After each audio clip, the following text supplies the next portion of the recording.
চলুন দইটা বানানো যাক। এই কাঁচের বাটিতে টক দই মাখিয়ে রেখেছি, আর এর মধ্যে দুধটা গরম করে জাল দিয়ে ঠান্ডা হয়ে গেছে, দিয়ে দিচ্ছি। ভালো করে নেড়ে চেড়ে ঢাকা দিয়ে রেখে দেবো। কাল সকালে খুলবো, তাহলে দই বসে যাবে। যারা পাততে পারেন না তারা এইভাবে আমার মতন করে কেটে নেবেন। দুধটা জাল দিয়ে হালকা ঠান্ডা করে একটু টক দই মিশিয়ে দুধটাকে দিয়ে দেবেন, দিয়ে ঢাকা দিয়ে রেখে দেবেন।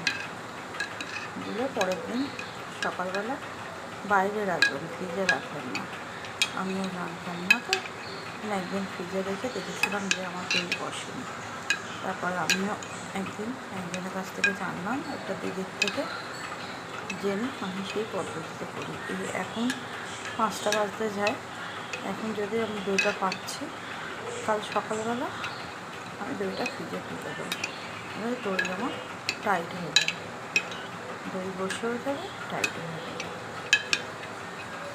চলুন টাটা, আবার কাল সকালে দেখাবো আপনাদের। এখন দই আমার বসলো, ঠিক আছে।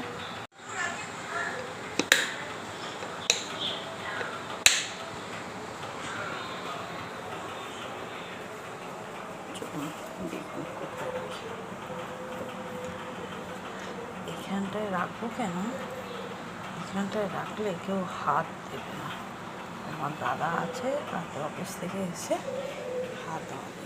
আর কাল সকালে এখান থেকে আমি দেখাবো আপনাদের দইটা কীরকম বসেছে।